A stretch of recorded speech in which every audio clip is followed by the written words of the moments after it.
날이 추워지니 가족들끼리 옹기종기 구들장에 모여 고구마를 쪄먹으며 신김치를 나눠 먹던 지난 날이 생각나는군요. 안녕들 하십니까? 저는 이제 70을 바라보는 할머니이자 두 아들의 엄마입니다. 언제 이렇게 자글자글하니 주름이 생겼나 싶어 손을 내려보다 문득 제 이야기를 한번 풀어보려 이렇게 사연을 올려봅니다. 배움이 짧은 탓에 이야기가 두서없이 흘러가더라도 이해해 주시면 감사하겠습니다.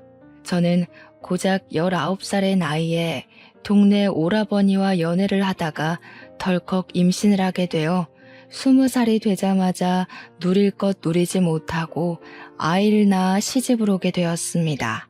물론 제 시절의 20살과 지금 20살의 누림의 차이는 컸지만 저는 고등학교도 제대로 졸업하지 못한 채 아이를 낳아 키워야 했습니다.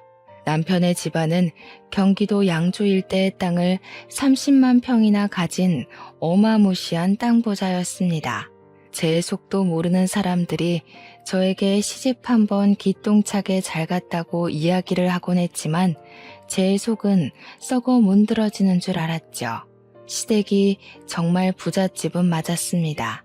땅의 대부분이 농경지라 임대를 해주었고 농작물과 돈을 받았었더랬죠. 덕분에 배를 골아본 적은 없었던 것 같습니다. 땅 자체의 크기가 어마어마했기에 들어오는 돈도 당연히 꽤 큰 돈이었거든요. 1년치의 임대료를 연초에 받아 1년 내내 생활을 했는데 웬만한 사장님의 연봉보다 훨씬 더 많이 벌었다고 했어요. 그런 집안에서 우리 남편은 어려운 것 모르고 살아온 사람이었습니다. 거기다가 귀하디귀한 3대 독자였으니 시모가 발에 상처 날까 초등학생 시절까지 업고 다녔다고 하더라고요. 그런 남편이 어디서 굴러먹다 왔는지 모를 계집애 하나를 데려와 아이를 가졌다고 하니 제가 마음에 들었을 리가 있겠습니까? 고등학교도 졸업하지 못하고 학교를 다니던 와중에 임신을 해버려 자퇴를 해야 했고 대학은 당연히 아이를 키우느라 꿈도 꾸지 못했습니다.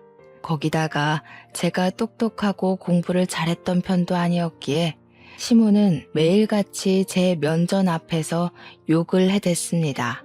어떻게 만날 여자가 없어서 저런 모자란 아이를 만나 덜컥 임신까지 시켜 집에 데리고 들어오냐고 제 가슴을 후벼 파셨죠. 우리 시모 또한 어린 나이에 땅 부잣집 아들에게 시집 온 터라 저와 나이 차이도 얼마 나지 않았으니 더 못살게 구셨습니다. 제가 첫 아이를 낳았을 때가 20살이었는데 그때 우리 시모의 나이가 고작 45살이었으니까요. 45에 할머니 된 게 억울하다 저를 꼬집으셨지만 제 첫 아이가 아들이었기에 출산 후에는 어느 정도 너그러워지기도 했습니다. 물론 예전만치 미워하지 않았다는 뜻이지 시집살이를 그만두었다는 이야기는 아닙니다.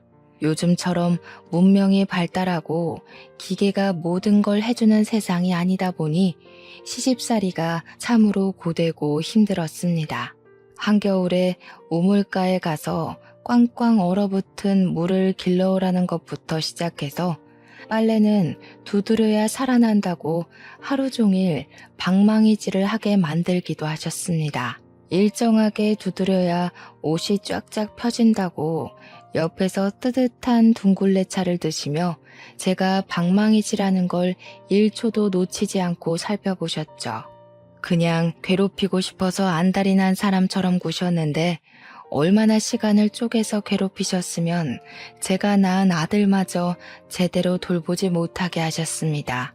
제가 출산을 하고 모유가 말라 제대로 나오지 않았었거든요. 저에게 젖 하나 제대로 돌지 않는 계집애가 어디 어미랍시고 설치고 다니냐고 혼쭐을 내셨습니다. 아이에게 모유만큼 좋은 게 없다면서 옆 마을까지 아이를 안고 걸어가 젖 동량을 시키기도 했습니다. 제가 낳은 아이가 다른 산모에게 안겨 모유를 받아먹고 있는 게 얼마나 서럽고 비참하던지 그때라고 분유가 없었던 시절도 아니었습니다. 저는 연달아 아이를 임신하게 되었고 둘째를 연년생으로 출산하였는데 아들을 낳았습니다. 떡두꺼비 같은 아들 둘을 낳자 시모는 그제야 저를 며느리로 인정을 해주었습니다.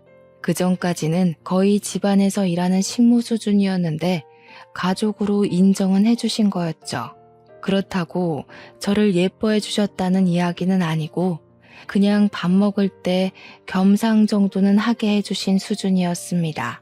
그전까지 저는 부엌에서 식구들의 밥을 챙긴 뒤 쭈그려 앉아 쌀밥에 김치를 얹어 먹는 수준으로 밥을 먹었거든요.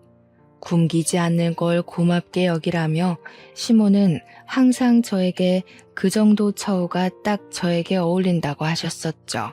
제가 이렇게 구박을 받는 동안 우리 남편은 어디서 뭐 했는지 궁금하시죠? 우리 남편은 말 그대로 백수한량이었습니다. 집안에 돈이 넘치니 일을 해야겠다는 생각이 전혀 없었고 출세에 대한 욕심 자체가 없었습니다. 시모는 남편에게 나중에 나 죽으면 이 땅이 전부 네 땅이 되는 거니 몸만 잘 챙기라고 토닥이셨습니다. 그런 남편은 항상 막걸리에 취해 있었고 바둑에 당구에 노름에 시댁에서 쥐어준 돈을 자식에게 쓸 생각은 하지 않고 저 노는데 다 쓰는 놈이었습니다. 연애를 할 당시 저는 학생이었기에 그런 놈팡이인 줄은 꿈에도 생각하지 못했죠. 저런 놈인 줄 알았으면 저도 진즉 피해 다니고 시집을 올 일도 없었을 겁니다. 그럼 이쯤에서 왜 이혼을 하지 않았는지 그것도 궁금하시겠네요. 저라고 이혼할 생각이 없었겠습니까? 하지만 아들 둘 전부 시모가 끼고 사는 마당에 제가 맨몸으로 쫓겨나서 어디서 뭘 해먹고 산단 말입니까? 내 배로 낳은 자식을 두고 어찌 이 집을 떠나 혼자 살 수 있겠습니까? 거기다가 저는 용기조차 없는 바보였습니다. 시댁을 나가게 되면 돈 한 푼 없이 저를 어디 받아주는 곳도 없을 텐데 중학교만 겨우 졸업한 주제에 무슨 일을 해먹고 살겠습니까? 그냥 이 집에서 죽었구나 살았구나 그 정도만 생각하면서 사는 게 속 편한 일이라고 생각한 거죠. 제가 젖동량을 해가면서 집에서는 시모 비위를 하나하나 맞춰가면서 하라는 거 다 하고 밭일 도와주면서 먹고 살 때 남편은 바깥으로 나돌았습니다. 집에 붙어 있어도 깜깜한 사람이었지만 매일같이 바람을 피우며 지내니 제 속이 더 타들어가는 듯 했습니다. 어느 날은 다방 여자와 연문이 터지고 어느 날은 호프집 여자와 사랑 싸움을 하고 어느 날은 이발소 여자를 만나더군요. 동네 사람들이 수군수군 하다가 결국 돌고 돌아 제 귀에 들어오는 날이면 정말 하염없이 울었습니다. 처음에는 연분이 난 여자들의 머리채를 쥐어뜯기도 하고 집에서 바가지를 긁기도 했습니다. 하지만 시간이 지나고 이런 일이 반복되니 나중에는 포기를 하게 되더군요. 여자가 하도 많으니까 남편이 누구를 어디서 뭘 어떻게 하며 만나는지 궁금하지도 않을 정도였습니다. 제가 속이 터져라 치면서 울고 남편이랑 다툼을 하고 있으면 시모가 매번 참견을 해댔죠. 저한테 이 집에 시집와서 자란 게 아들 둘 낳은 거 말고 뭐가 있냐며 재주도 없고 학벌도 없고 그러니 남편이 바깥에서 바람이나 피우는 게 아니겠냐고 제 탓을 하셨죠. 솔직히 바람 피운 사람이 잘못이지 제 잘못은 아니잖아요. 하지만 시모는 모조리 제 탓을 하며 저를 무시하고 멸시했습니다. 아무것도 모르는 우리 아들 둘을 데리고 도망을 칠까 숨어버릴까 고민하기를 3년. 결국 일이 터지고 말았습니다. 남편이 글쎄 이발소에서 일하던 여자랑 눈이 맞아 둘이 여행을 가다가 큰 사고를 당하고 만 것이었죠. 고속도로에서 일어난 추돌 사고로 이발소 여자는 그 자리에서 숨을 거뒀고 남편은 병원으로 이송 중에 하늘나라로 가게 된 것이었습니다. 그때 우리 아들들의 나이가 고작 7살, 6살이었습니다. 제 나이가 30도 되지 않아서 원치 않던 과부가 되고 만 것이었습니다. 장례식장에 찾아온 손님들이 저를 보고 얼마나 불쌍하게 생각하던지 가정에 관심이 전혀 없었던 남편이었지만 제 나름대로 의지하고 지냈던 부분이 있었는지 서글프더군요. 하지만 서글픈 마음과는 반대로 눈물은 전혀 나오지 않았습니다. 죽은 내연녀가 남편의 빈소 옆 호실에 자리하고 있었기 때문이었습니다. 죽어서까지도 나란히 누워 장례를 치르게 되었으니 그들은 행복했을지 모르겠지만 저는 속이 답답하고 죄어오는 것 같았습니다. 제 인생이 이리도 시궁창이구나 서글프구나 하면서 울지도 못하고 아무것도 모르는 아들들을 끌어안고 있었습니다. 하지만 우리 시모에게는 유일한 아들이었고 허망하게 가버린 것이 사무쳤나 봅니다. 모든 분노를 저에게 다 쏟아부었고 장례식장에서 일하는 사람들까지 모조리 우리 시모를 말려야만 했습니다. 저에게 남편 간수를 똑바로 하지 않아서 바람을 피우게 된 것이고 그래서 우리 아들이 죽은 거라고 다 제 탓이라고 저를 원망하셨습니다. 말로만 원망한 것이 아니라 주먹을 휘두르면서 저를 정말 쥐잡듯이 잡으셨어요. 남편이 불륜을 저지르다 죽은 것도 억울한데 모든 게 다 제 탓이라고 하니 얼마나 어이가 없었겠습니까? 장례식이 끝날 때까지 저는 눈물 한 방울도 흘리지 못하고 그 모든 원망을 감내해야 했습니다. 그런 제 속도 모르고 시모는 저에게 독한 년이라고 손가락질을 하셨습니다. 남편이 그리 떠나고 난 뒤 시댁에는 시모와 저 그리고 아들 둘만 남게 되었습니다. 이제 이 집과의 연줄도 여기서 끝이고 떠나야 하는구나 하고 생각을 하면서도 저는 망부석처럼 그 집을 떠나지 못했습니다.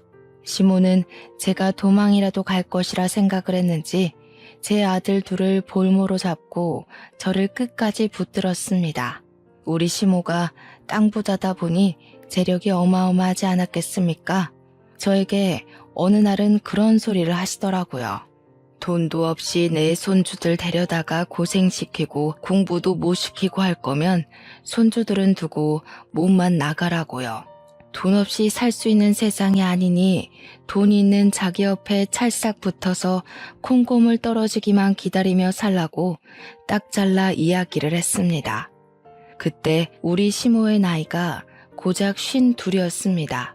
저는 시모의 그 말에 화가 나서 시집 온 이후 처음으로 시모에게 큰 소리를 내며 대들었습니다. 어머니께서 저를 이렇게나 못 살게 굴고 한시라도 쉬는 꼴을 못 보겠다며 일을 시키는데 지금 콩고물 타령을 하세요? 제가 악에 받쳐서 고래고래 소리를 지르고 화를 내니 시모도 순간 놀라셨는지 숨을 헉 하고 들이키시더군요. 저 망하려니 하면서 손가락질을 하고 같이 소리를 지르셨습니다. 그때 7살 된 우리 아들이 시모의 소매자락을 쥐고는 우리 엄마 괴롭히지 말라며 엉엉 울었습니다. 할머니는 악마야, 우리 엄마를 괴롭히고 그래. 할머니 싫어, 미워 하면서 울자 시모는 충격을 받은 듯한 얼굴을 하셨죠. 그 소리에 아이의 손을 뿌리치고는 방에 틀어박혀서 한동안 나오지 않으셨습니다.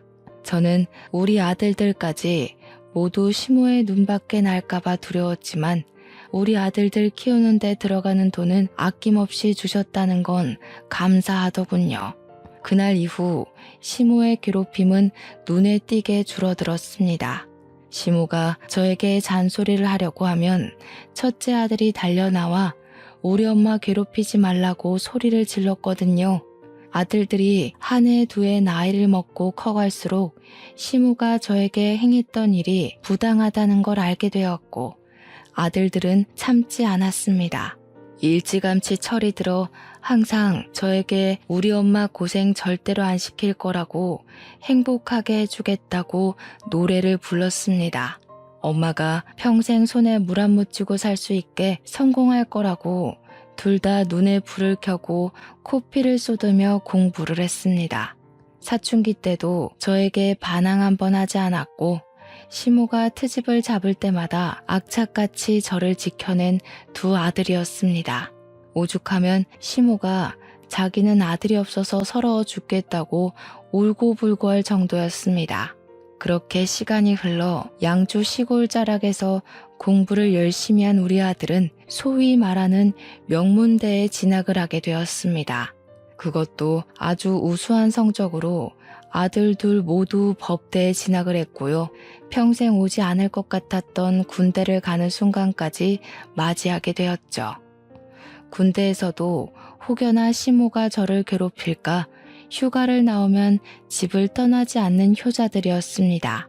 속이 깊고 다정한 우리 아들들을 보면서 제가 얼마나 하늘에 감사했는지 모르겠습니다. 기구한 인생을 살 운명일지 몰라도 자식 복 하나는 대단하구나 하고 감사 기도를 올리곤 했습니다.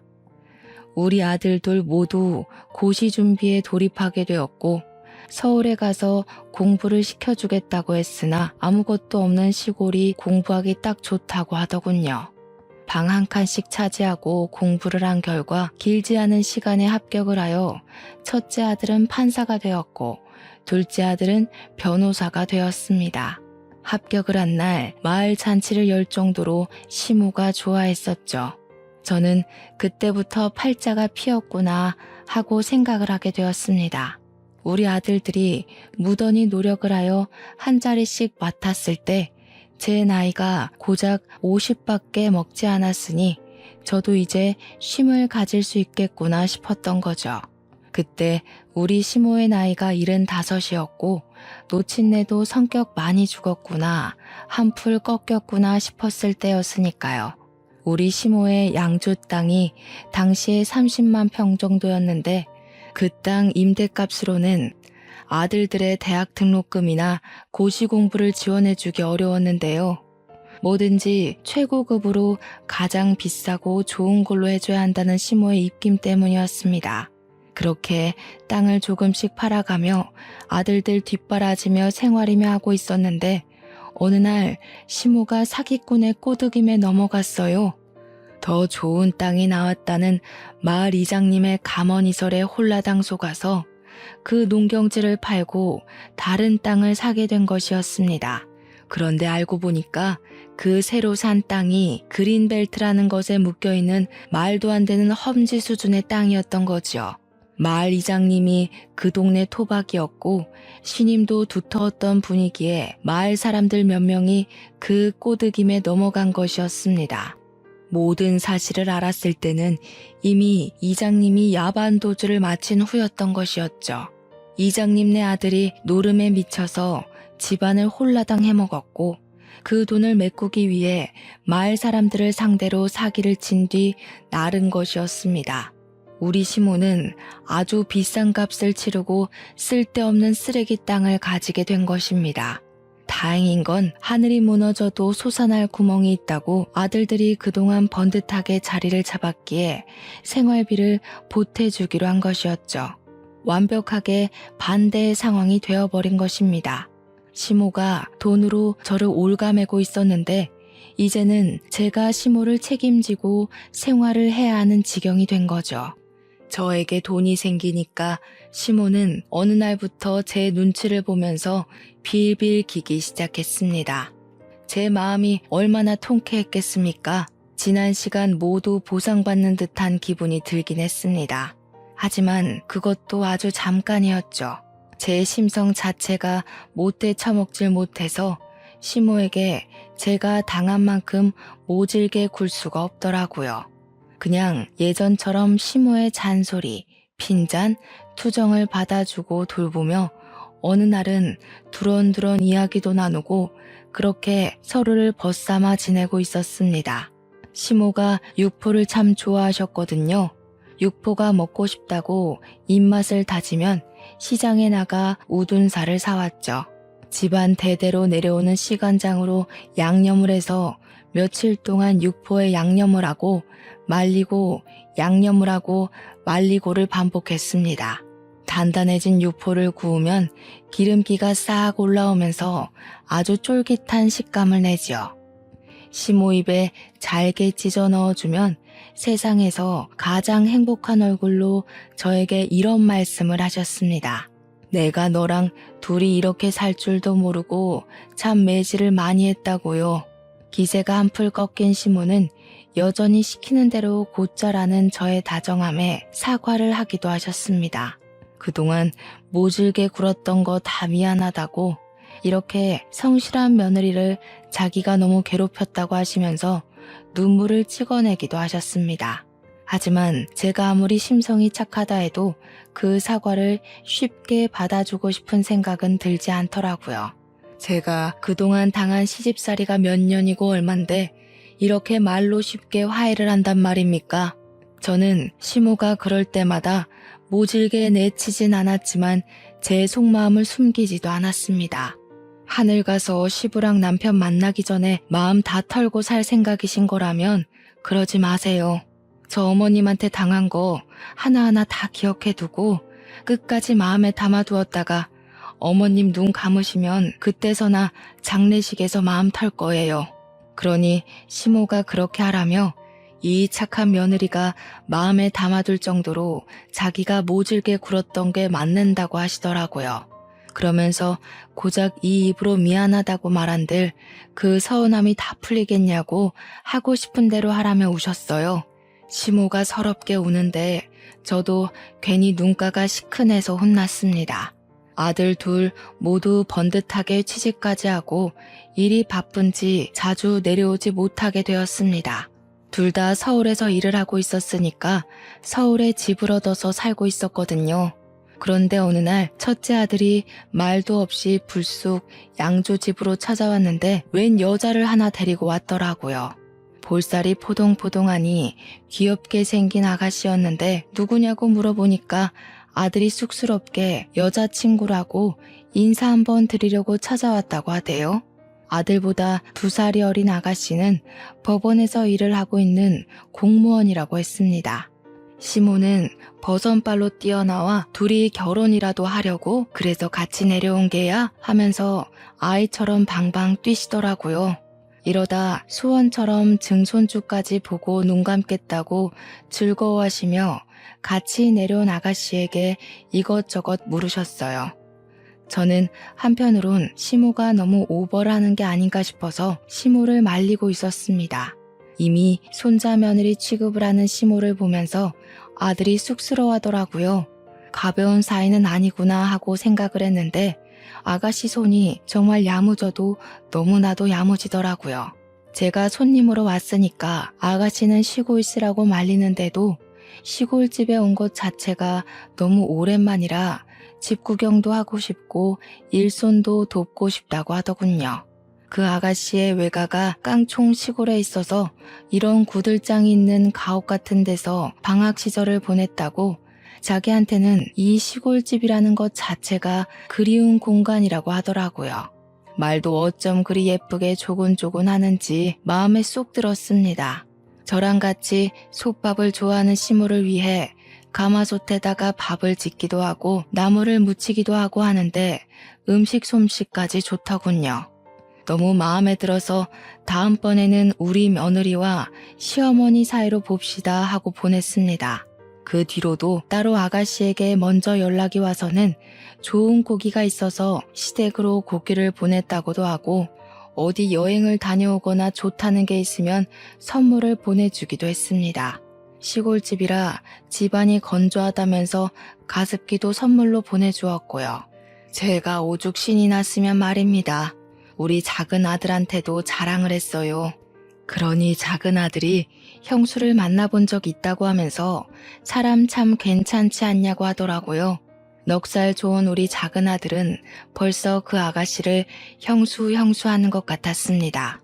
변호사가 직업인 작은 아들은 법원에 갈 때 가끔 시간이 맞으면 첫째를 만나는데 법원 공무원으로 일하는 아가씨도 자주 본다는 것이었죠. 밥도 같이 몇 번 먹어봤는데 사람이 참 됨됨이가 되었다고 좋은 사람이라고 이야기를 하더라고요. 우리 첫째 아들 결혼 걱정은 한시름 났으니 너도 좋은 사람 데리고 오라며 이야기를 했습니다. 그렇게 몇 개월을 가족같이 굴었던 아가씨가 어느 날부터 연락이 되지 않더라고요. 제가 먼저 연락을 하기도 좀 그래서 무슨 일이 생긴 건 아닌가 걱정만 하고 있다가 넌지시 작은 아들에게 물어봤습니다. 그러니 둘이 헤어진 것 같다고 하면서 큰아들이 무슨 생각으로 사는지 모르겠다고 걱정이 많다고 했어요. 왜 그러냐 하니까 큰아들이 글쎄 그 아가씨랑 헤어지고 다른 여자를 만나는데 그 여자가 영 좋아 보이지 않는다는 겁니다. 그 여자가 영 별로니? 하니까 형이 욕심을 부리는 것 같아서 별로라고 하더군요. 이게 다 무슨 소린가 싶어서 걱정을 하니 시모가 나이가 있는 애들이니 알아서들 하겠지. 내버려두라고 하시더라고요. 그래서 그때는 그렇게 일단락 되었죠. 그리고 시모 나이가 80이 되었을 때 팔순 잔치를 하기로 약속을 잡았습니다. 워낙 아들들이 바쁘니 시모랑 제가 서울에 가서 밥을 한 끼 먹기로 했죠. 그런데 그날 상의도 없이 큰아들이 웬 아가씨를 또 데리고 왔는데 무척이나 세련된 아가씨였습니다. 딱 봐도 비싸 보이는 가방에 목에는 치렁치렁 목걸이들, 손에는 알이 큰 반지를 끼고 있었습니다. 제가 아가씨는 누구시냐고 물어보자 우리 큰아들의 여자친구라고 소개를 하면서 결혼 전에 인사를 드릴 겸 찾아왔다고 하더라고요. 갑자기 결혼이라고 하니 제가 말문이 막혀 큰아들을 바라보았죠. 그러니 큰아들이 지금 정치계 쪽에 오래 몸담고 있는 굵직한 의원의 딸이라고 소개를 하더라고요. 둘째는 모르쇠하며 시큰둥한 표정으로 가만히 앉아 있었고요. 그 아가씨는 우리 둘째에게 아는 척을 하며 살갑게 굴었지만 둘째는 네네 하면서 대답을 하는 둥 마는 둥 했습니다. 그렇게 어색한 공기가 흐르는 곳에서 식사가 시작되었습니다. 우리 시모가 아무래도 비싼 호텔 밥을 먹어본 일이 없어서 그런지 스테이크를 썼는데 잘 못 썰고 허둥거리시길래 제가 좀 도와드렸습니다. 그러니 빤히 보고 있던 그 아가씨가 비웃음 섞인 목소리로 이야기를 하더군요. 어머, 이런데 자주 안 와보셨나 봐요. 우리 할머니는 돌아가시기 직전까지 스테이크 엄청 잘 써셨는데. 그러니 우리 시모가 자기가 이런 걸 언제 먹어나 봤겠냐며 주눅 들어 계시더라고요. 다른 자리도 아니고 팔순잔치랍시고 모인 건데 그런 핀잔을 들으니 제 기분이 좋지 않았죠. 그런 것 같아 보였어요. 원래 식기는 바깥쪽부터 쓰는 건데 아무거나 잡히는 대로 쓰는 게 아니고요. 어머, 천박해라. 뭐라고요? 아니 아가씨, 뭐로 먹든 잘만 먹으면 되는 거 아니에요? 천박하다고? 제가 날선 목소리로 이야기하자 그제야 억지 웃음을 지으면서 아무것도 아니에요 하더라고요. 그날 집으로 돌아와서는 큰아들에게 그 아가씨랑 결혼을 할 거냐고 물어보면서 전에 만나던 아가씨는 어떻게 된 거냐고 했어요. 그러니 이미 헤어진 사람 이야기를 굳이 꺼내냐면서 지금 만나는 아가씨 집안이 대대로 정치인 집안이라고 이야기를 하더라고요. 그게 무슨 상관이냐고, 너 직업도 판사인데 네 앞가림이나 잘하고 살라고 집에서 내조하는 여자가 최고 아니냐고 했죠. 그러니 아들이 저한테 뭐라고 하는 줄 아세요? 자기 와이프는 엄마처럼 살게 하지 않을 거라고 하는 겁니다. 머리를 한 대 맞은 듯한 기분이 들어서 저는 그냥 알겠다고 하고 전화를 끊어버렸습니다. 언제는 제 손에 물 한 방울 안 묻히게 호강시켜주겠다고 하더니 말이죠. 그러더니 정말 둘이 결혼을 하겠다고 저에게 통보를 했죠. 어떻게 상의도 없이 네 마음대로 결정할 수 있냐고 큰 아들에게 물어보니 저한테 그러대요. 벌써부터 간섭하는 거냐고. 자기 와이프한테 시집살이 시킬 생각도 하지 말라면서 자기도 함부로 대할 수 있는 집안이 아니라고 했어요. 그럼 뭐 우리 집은 함부로 해도 되는 거냐고 제가 소리를 높이니 가진 거 없는 집안에서 태어나 고생해서 이 자리까지 왔는데 엄마가 왜 참견이냐고 하더군요. 가진 게 없긴 왜 없습니까? 땅으로 사기 맞기 전까지 지한테 해준 게 얼마고 쏟아부은 돈이 얼만데. 제가 씩씩거리고 있으니 시모가 손 휘 저으면서 둘이 좋다는데 하고 싶은 대로 살게 내버려 두라며 우리는 우리끼리 알아서 살자고 하시대요. 저한테 시집살이 시키며 참견할 땐 언제고. 제가 어머님 하니까 애들이 좋다잖아 내버려 둬 하시더라고요. 아들한테 잔소리도 못하냐고 하니까 저한테 너도 나중에 장례식까지 가서 원 안 사고 싶지 않으면 가만히 있으라대요. 제가 예전에 했던 말을 기억하시고 이야기하시는데 저한텐 그리 모질게 굴었으면서 손자 며느리한테는 꼼짝도 못하더라고요. 마음대로 하라고 아들에게 말할 수밖에 없었죠. 결혼식도 둘이 알아서 다 정한 다음에 저한테는 통보를 하더라고요. 그래서 제가 아들한테 상견례도 없이 뭐 하는 거냐 하니 상견례 자리를 해봐야 급이 맞지 않아서 쪽팔리기만 할 것 같대요. 고급스러운 음식 하나 제대로 먹을 줄 모르는 사람들이랑 가서 무슨 이야기를 하겠냐고 하대요.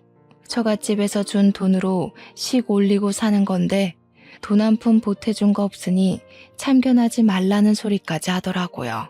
아무리 출세욕에 눈이 멀어도 그렇지 우리 첫째 아들이 왜 저렇게 변했나 이해가 안 가더라고요. 작은 아들한테 전화해서 하소연을 하니까 형이 아무래도 욕심에 눈이 먼 것 같다고 판사직도 그만둔다고 하대요. 정치인 사위 된다고 정치판에 끼어들 거라고 말하고 다닌다며 이미 법원에도 소문 쫙 났다고요. 영향력 있는 정치인 장인이 사위를 밀어주겠다고 공공연하게 이야기를 하고 다닌다고 했습니다. 원래 만나던 여자랑 헤어진 것도 지금 형수가 큰아들한테 반해서 정치인 시켜주겠다고 꼬셔서 넘어간 거라고 했죠. 제 큰아들이 그런 놈이었다는 게 참 믿기지도 않고 어이도 없었죠. 시모는 모든 이야기를 다 듣고도 아무 소리 안 하더라고요. 아무튼 우리 큰아들 나이 36살에 결혼을 하게 되었습니다. 시모는 81살의 나이에도 결혼식에 참석해서 정정함을 내보였는데 제가 손님들 맞이하는 사이에 화장실을 가셨다가 크게 넘어지셨어요. 뼈가 부러지거나 하진 않았는데 엉덩이에 시퍼렇게 멍이 들 정도로 크게 넘어지신 거죠. 제가 놀란 와중에 어떤 아가씨가 시모를 부축해서 오더니 이리저리 살피더라고요. 시모가 말하길 크게 넘어져서 움직이지도 못하고 있는 걸 이 아가씨가 도와줬다고 하길래 고맙다고 인사를 드리는데 우리 작은 아들이 오더라고요. 이미 벌써 인사했어? 하면서 살갑게 굴길래 뭐지? 하는 사이 자기 여자친구라고 소개를 시켜주었습니다. 같은 로펌에 다니고 있는 변호사라고 하면서 인사를 하는데 예쁘장하게 생겨서는 꼼꼼하게 우리 시모를 살피더라고요. 큰며느리랑 큰아들은 처가댁 손님들한테 인사한답시고 우리는 쳐다보지도 않고 있는데 말이죠. 저는 며느리가 생기면 절대로 시집살이를 시키지 않겠다고 예전부터 마음을 먹고 있었습니다. 아무래도 당한 게 있으니 그런 생각을 하게 된 것인데 아예 그럴 기회조차 없을 줄은 몰랐습니다. 큰며느리가 명절이고 휴일이고 뭐 찾아와야 시집살이를 시키지 않겠습니까? 늘 바쁘다며 방문하기를 거절했죠. 정치인인 아버지를 따라다녀야 한다. 남편 내조하러 가야 한다 하면서 명절에도 코빼기를 비추지 않았습니다. 큰아들은 결혼식 이후에 판사직을 내려놓고 정치를 하겠다고 뛰어들어 사돈 양반 종노릇을 하고 있었고요. 돈 한 푼 못 벌면서 그 집에 기생하며 사는 꼴이 답답했죠.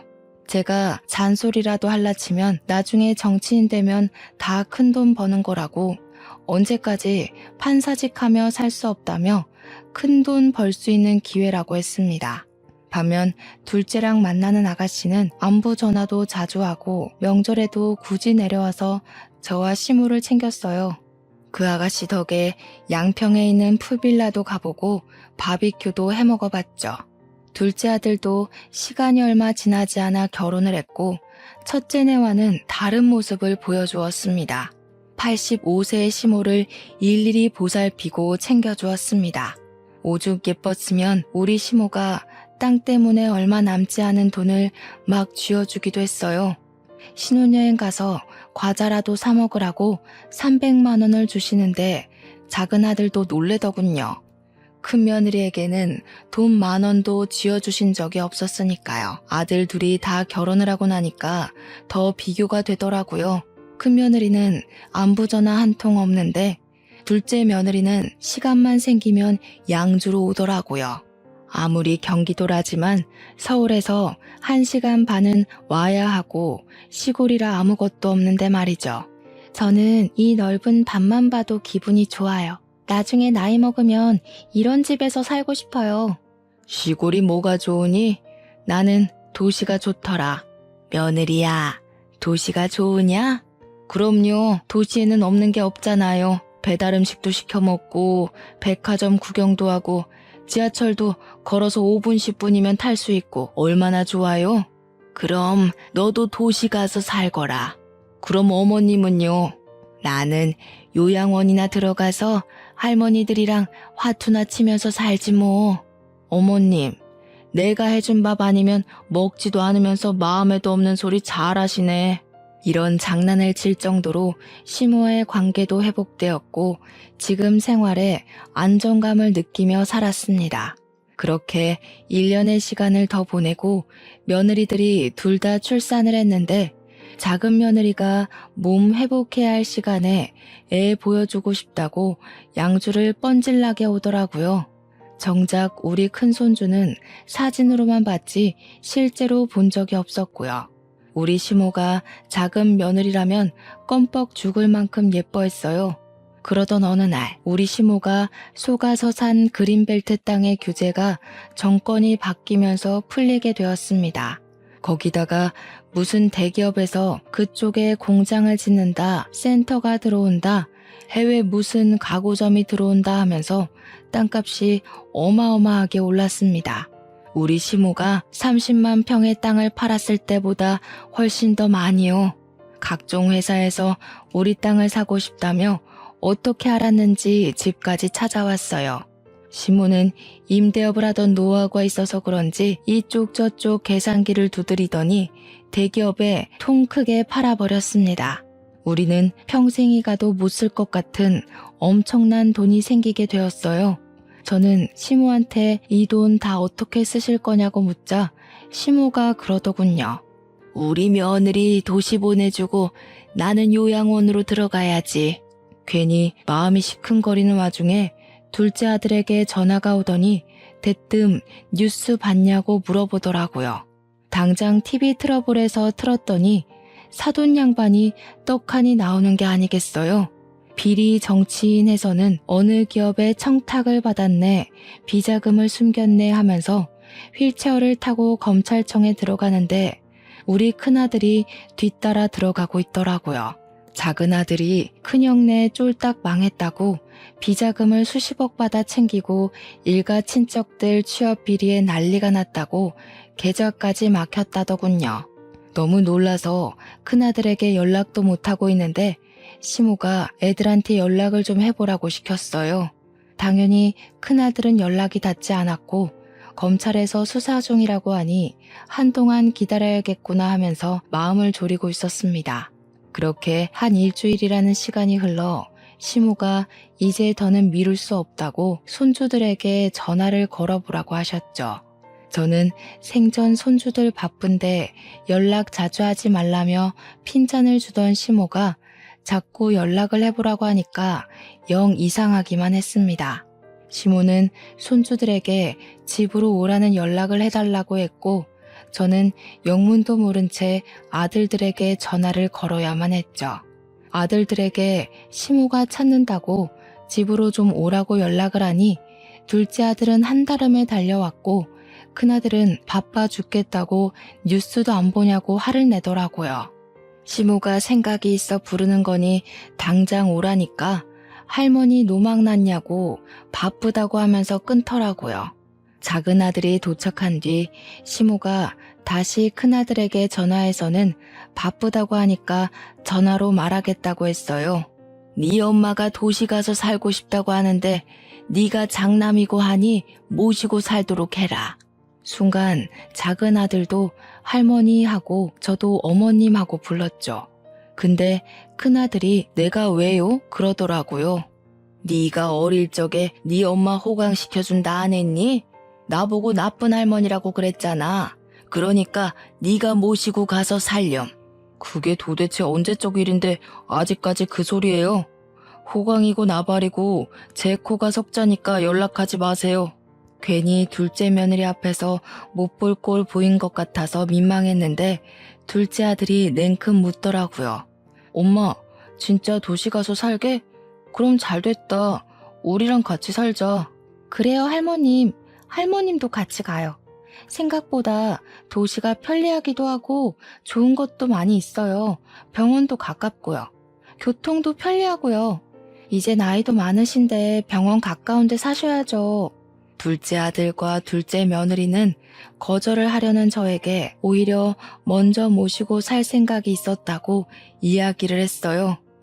언제까지 양주에서 사실 수 없지 않냐고 밭일도 오래 하셨으니 조금 더 시간이 지나면 분명 마디마디 안 아픈 곳이 없을 거라면서요.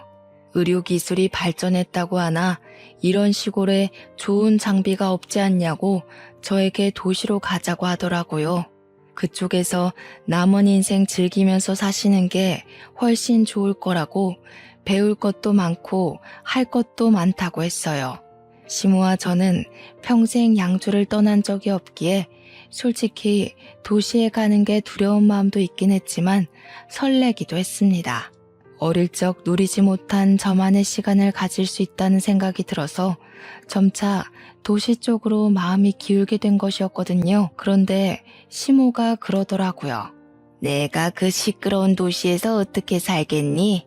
요양원에서 조용히 또래 할머니들이랑 장난도 치고 싸움도 하고 그리 살다 갈란다.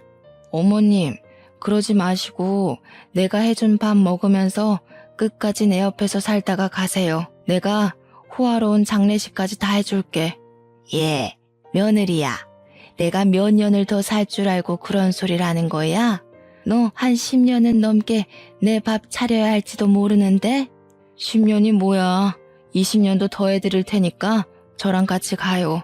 내가 19살에 시집와서 이 나이 먹을 때까지 남편보다 어머님이랑 보낸 시간이 훨씬 많아. 우리 부모님이랑 보낸 시간보다 어머님이랑 지낸 시간이 더 많다고요. 그런데 어떻게 어머님만 요양원에 두고 나 혼자 도시를 가요? 싫어요. 같이 가요. 눈가가 시큰거려 소매로 꾹꾹 눌러내자 시모가 잠시 고민을 하더라고요. 그때 작은 아들이 시모에게 이야기를 했습니다. 할머니가 미운 날이 없었으면 거짓말이죠. 그래도 지금 두 분이 친구처럼 잘 지내는 거 보니까 보기 좋아요. 돈 걱정은 마시고 어떻게든 입에 풀칠은 하지 않게 저희가 모시고 살 테니까 같이 가요. 집이야 대출 받아서 큰 집 하나 사려고 했었어요. 저희 변호사 부부잖아요.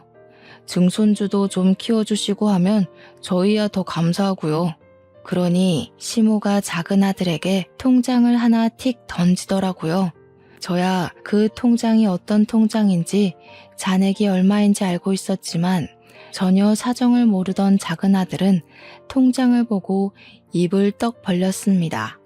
그거 그 뭐냐? 암튼 땅 판 돈이다.